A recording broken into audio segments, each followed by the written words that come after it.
Hi எல்லோருக்கும் வணக்கம். Welcome back to Nishi princess channel. நான் உங்கள் நந்தினி. ஸோ இன்றைக்கி நம்ம பார்க்க போகிற ரெசிபி பார்த்தீங்கன்னா ரொம்ப ஈஸியான ரெசிபி, அது மட்டும் இல்லாமல் ஹெல்தியான ரெசிபி. ஸோ இந்த ரெசிபி எனக்கு எவ்வளோ பெனிஃபிட்டாக இருந்துச்சு தான் நம்ம பார்க்க போகிற இந்த வீடியோவில். கருப்பு உளுந்து லட்டு கண்டிப்பாக இது எல்லாருக்குமே தெரிஞ்ச ஒரு ரெசிபி தான். ஸோ இந்த ரெசிபினால எனக்கு என்ன ஹெல்த் பெனிஃபிட்ஸ் ஆச்சுன்றதை நான் லாஸ்ட்டாக உங்களுக்கு சொல்கிறேன். ஸோ ஸ்கிப் பண்ணாமல் வீடியோவை பாருங்கள். வாங்க வீடியோக்குள்ளே போகலாம்.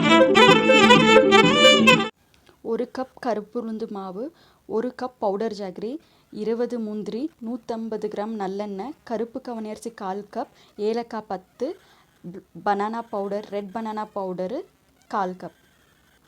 ஸோ செய்முறை பார்த்துடலாம். நம்ம ஒரு கடாய் சூட் பண்ணியிருக்கேன். அதில் வந்துட்டு கருப்பு கவனி அரிசியை நல்லா நம்ம பொன்னிறமாக வறுத்துக்கலாம். இந்த கருப்பு கவனி அரிசி வந்துட்டு பொன்னிறமாக வறுக்கிறது கண்டிப்பாக நம்மளுக்கு தெரியாது, ஏன்னா அதே கலரவே வந்துட்டு பார்த்திங்கன்னா அந்த மாதிரி இருக்கும். இங்கே வெள்ளை உளுந்து சேர்த்துக்கிறேன். ஸோ வெள்ளை உளுந்து சேர்க்கறதுனால அந்த கலர் சேஞ்ச் ஆகிறத வச்சு பார்த்து நம்ம எடுத்துக்கலாம். ஸோ இப்போ பார்த்திங்கன்னா கலர் சேஞ்ச் ஆகிடுச்சு. இது ஒரு